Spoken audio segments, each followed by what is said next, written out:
Good morning everyone and welcome back to आपकी teacher. आज की वीडियो में हम बात करेंगे पंक्चुएशन की। पंक्चुएशन का सबसे इम्पॉर्टेंट रूल होता है कि हमने कहाँ पर कैपिटल लेटर को यूज़ करना है और कहाँ पर हमने फुल स्टॉप को यूज़ करना है। तो जिस तरह से ये सेंटेंस है, द कैट इज़ ब्लैक।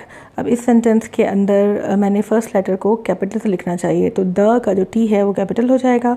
और क्योंकि मेरा ये सेंटेंस कंप्लीट हो गया है तो इसके एंड में मुझे लगाना है फुल स्टॉप, तो ये मैंने फुल स्टॉप लगा दिया। लेकिन अगर मैंने किसी सेंटेंस को फुल स्टॉप पे स्टॉप नहीं किया और कैपिटल से स्टार्ट नहीं किया तो क्या होगा।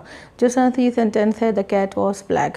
अब मैं एक पैराग्राफ लिख रही हूँ और मैंने इसको इस तरह से कंटिन्यू चलने दिया तो एक धमाका होगा। क्यों? क्योंकि और सारा पैराग्राफ आपका इस तरह से शफल्ड हो जाएगा, जम्बल्ड हो जाएगा, एक मैस क्रिएट हो जाएगा।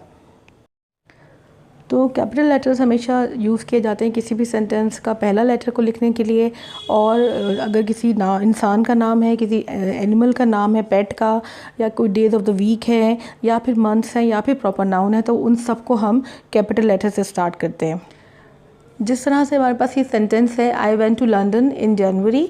आई वेंट टू लंदन में आई जो है वो सेंटेंस का पहला लेटर है, इसको हम रिप्लेस कर देंगे कैपिटल से, ये कैपिटल लेटर में आ जाएगा। लंदन एक जगह का नाम है तो ये भी एल, इसका हम रिप्लेस करेंगे, कैपिटल एल यहाँ पर हम लगाएंगे। उसके बाद जनवरी मंथ का नाम है तो ये भी as per grammar rule, punctuation का जो रूल होता है, तो ये भी जे जो है कैपिटल हो जाएगा। तो अब हमारे पास इस तरह से हो गया, I went to London in January. इसकी पंक्चुएशन कंप्लीट है नहीं। इसके अंदर अब क्या मिसिंग है? इसके अंदर मिसिंग है फुल स्टॉप। और फुल स्टॉप का रूल ये है कि वो हमेशा सेंटेंस के एंड में आता है, तो अब हम यहाँ पर हमने लगाया है एक फुल स्टॉप। तो अब ये सेंटेंस जो है वो कंप्लीट हो गया कि I went to London in January. मेरी बात ख़त्म हो गई। मैं अब नेक्स्ट सेंटेंस लिखूँगी अपने पैराग्राफ में, तो मैंने यहाँ पर लगा दिया फुल स्टॉप। तो आई होप कि आपको कैपिटल लेटर और फुल स्टॉप का इस्तेमाल समझ में आया होगा। समझ में आया तो इस वीडियो को लाइक कीजिए, कॉमेंट कीजिए, शेयर कीजिए, और मेरे चैनल को अगर सब्सक्राइब नहीं किया तो प्लीज़ सब्सक्राइब कीजिए। Thank you for watching the video.